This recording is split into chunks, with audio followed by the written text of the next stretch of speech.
Hello everyone. हमारा जो आज का टॉपिक है वो है सतत आवेश वितरण। सतत आवेश वितरण का मतलब है कि यदि हम किसी भी वस्तु को आवेश देते हैं तो वो जो आवेश है उस वस्तु पर समान रूप से वितरित हो जाता है या फैल जाता है, तो इसे हम बोलेंगे सतत आवेश वितरण। सतत आवेश वितरण वस्तु की आकृति पर डिपेंड करता है कि वस्तु किस शेप में है। यदि वस्तु रेखीय है यानी कि एक विमीय, जैसे कोई तार हुआ, कोई रस्सी हुई, उसको हमने कोई आवेश दिया तो आवेश क्या है, उस वस्तु पर समान रूप से फैल जाता है। रेखीय आवेश वितरण को हम लैम्डा से डिनोट करते हैं और लैम्डा बराबर होता है dq/dl। dq उस वस्तु को दिया हुआ आवेश है और dl उसकी लंबाई को रिप्रेजेंट करता है। जैसे ये कोई वायर है, इस वायर की लंबाई है dl, इसको हमने dq आवेश दिया तो इसके लिए जो रेखीय आवेश वितरण होगा वो होगा लैम्डा बराबर dq/dl। एक चीज़ और, रेखीय आवेश वितरण को हम रेखीय आवेश घनत्व भी बोलते हैं, क्योंकि ये आवेश के घनत्व को शो करता है। अगर इसकी एक परिभाषा ये भी है कि एकांक लंबाई पर, रेखीय आवेश वितरण की बात कर रहे हैं हम, तो यहाँ लंबाई है मेन चीज़, तो एकांक लंबाई पर जो आवेश वितरित होता है उसे हम बोलेंगे रेखीय आवेश वितरण, यानी कि लैम्डा बराबर dq/dl। अगर हम इसका मात्रक निकालें तो dq होता है आवेश, यानी कि आवेश का मात्रक कूलाम, और dl लंबाई है तो इसे हम नापते हैं मीटर में, तो लैम्डा हो जाएगा कूलाम पर मीटर, यानी कि इसका जो मात्रक है वो हो जाएगा कूलाम पर मीटर। इसी तरीके से हम इसकी विमा भी निकाल सकते हैं। विमा इसकी हो जाएगी m0 L1 T L-1 T1 और A1, ये इसकी विमा हो जाएगी। अब है दूसरी चीज़, पृष्ठीय आवेश वितरण। पृष्ठीय आवेश वितरण द्विविमीय चीज़ों के लिए होता है, जैसे कोई चकती हुई या फिर आयत हुआ, त्रिभुज हुआ, इन सब के लिए हम लेंगे पृष्ठीय आवेश वितरण। तो पृष्ठीय आवेश वितरण के लिए, जैसे पृष्ठीय आवेश वितरण के लिए ये कोई पृष्ठ है, ये कोई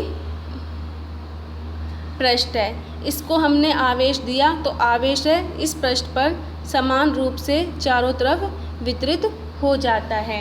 इसको हम सिग्मा से डिनोट करते हैं और सिग्मा बराबर हो गया dq/dA।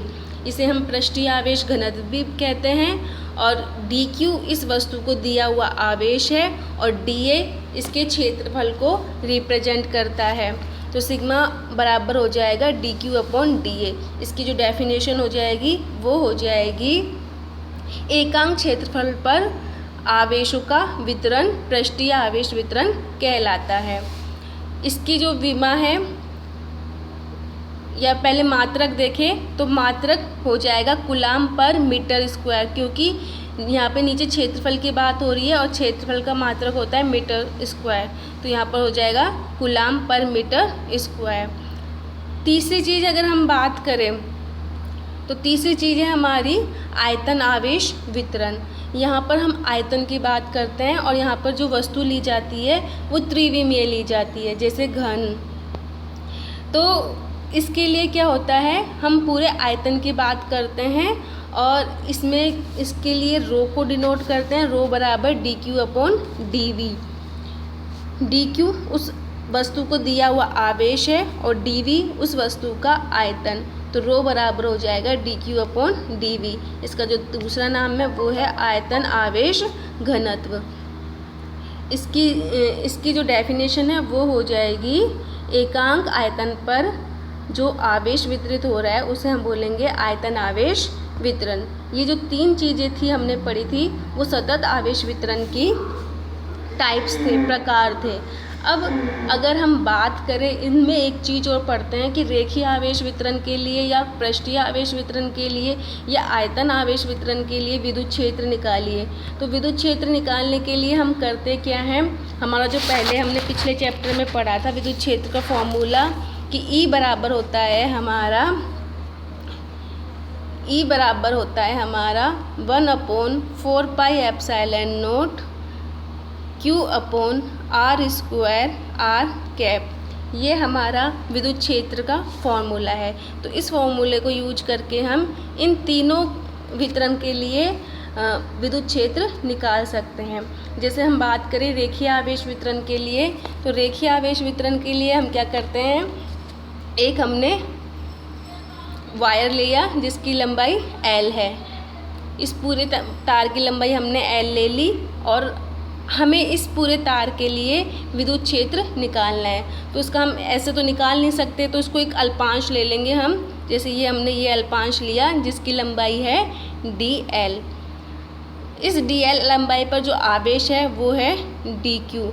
तो ये जो आवेश है वो एक बिंदु आवेश की तरह व्यवहार करेगा। तो हमने पिछले जो चैप्टर में बिंदु आवेश के कारण विद्युत क्षेत्र निकाला था, तो सेम वही हम देखेंगे। इससे स्मॉल r दूरी पर कोई बिंदु P ले लेंगे और जो हमने पहले जो मेथड यूज किया था पिछले चैप्टर में, उसके सहायता से हम विद्युत क्षेत्र निकाल लेंगे। वहाँ हमारा जो फॉर्मूला आया था विद्युत क्षेत्र का वो आया था E बराबर 1/4 pi epsilon not Q/r² r cap, जो कि डायरेक्शन को शो कर रहा था।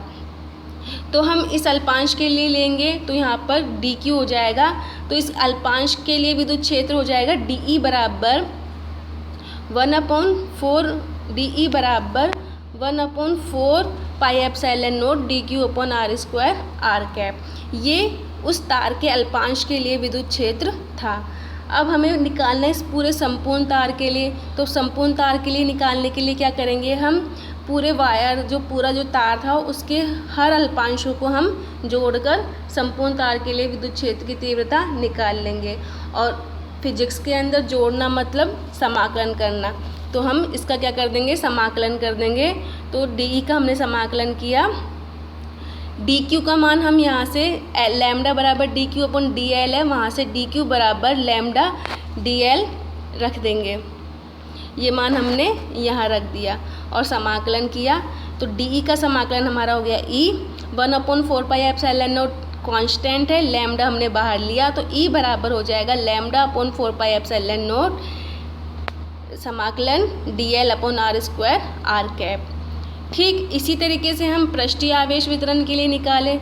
तो पृष्ठीय आवेश वितरण के लिए क्या करेंगे, जो हमने पृष्ठ लिया है उसका एक अल्पांश ले लेंगे और अल्पांश से स्मॉल r दूरी पर कोई बिंदु P ले लेंगे और सेम वही प्रोसीजर अपनाकर हम इसके लिए विद्युत क्षेत्र निकालेंगे। यहाँ से dq का मान हो जाएगा सिग्मा dA और E वाले फॉर्मूले में विद्युत में फॉर्मूला रख देंगे वैल्यू। तो dE बराबर हो जाएगा हमारा 1/4 pi epsilon not dq/r² r cap और इसका समाकलन हम कर देंगे। समाकलन करने पर जो हमारा वैल्यू आएगी वो आएगी E बराबर 1/4 pi epsilon not sigma dA/r²।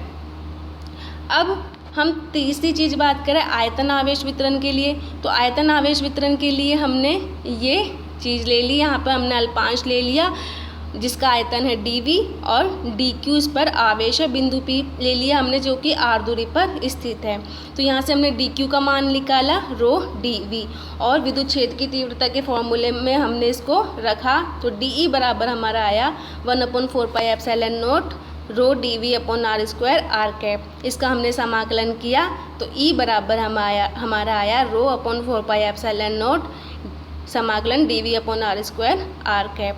I hope आपको ये लेक्चर समझ आया होगा। Thank you.